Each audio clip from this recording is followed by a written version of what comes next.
I'm Susan Dodd, and I am the Associate Director of Student Support. I coordinate Section 2, and right now I'm serving as the Interim Director for the Foundation Year program. I also teach a course on the apocalypse in contemporary studies. Section 2 is the medieval world or the Middle Ages. The time period for the Middle Ages is from around 300, the implosion of the ancient Roman Empire, and the great flourishing that we see in the Renaissance, say around the 1400s in Florence and Italy, and then moving north. Section 2 is extremely challenging because it poses questions, a lot of the questions that we consider today. What is it to be human? What is it to be in a community? What is our relationship properly to nature? What is our relationship to the cosmos and God and all of that? But it poses those questions in terms that are disturbing because they can seem very, very foreign. It's a very difficult age to climb into in some ways.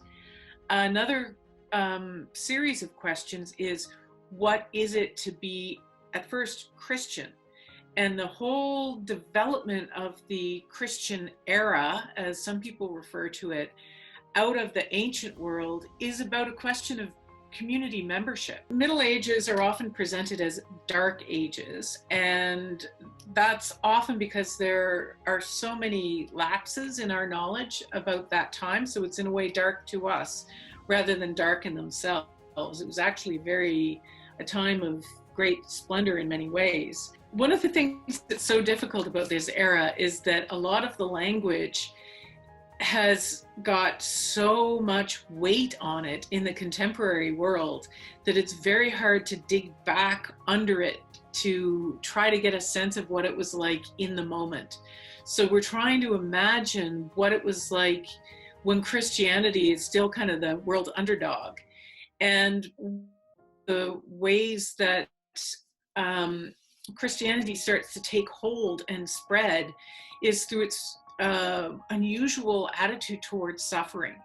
And this became clear in around 249 to 262, when there was this tremendous plague in the city of Alexandria, which then becomes called the St. Cyprian's plague. And what was remarkable about this for the kind of ordinary members of the Roman imperial cult was that while most people are fleeing the plague-filled city of Alexandria, the Christians, these very strange people, are heading into the city to spend time with the dying and the sick. And there's a kind of fearlessness that in the 19th century will be considered a kind of death worship.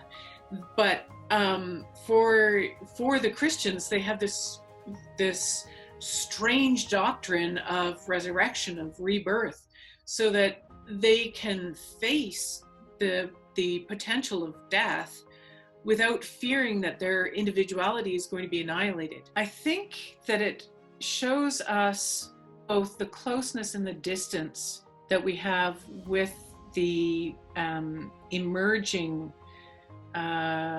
medieval Christian culture, and the closeness in the sense that whenever I think we hear about suffering, and we worry about people who are in long-term care homes, there's an impulse to go towards them. I think there's a real distance because the motivations of these people who are walking towards the plague in Alexandria and their sense of their place in the world is really radically different from the modern sense. It requires real concentration and real immersion in thinking of another time to try to get close to their sense of the divine presence in the material world.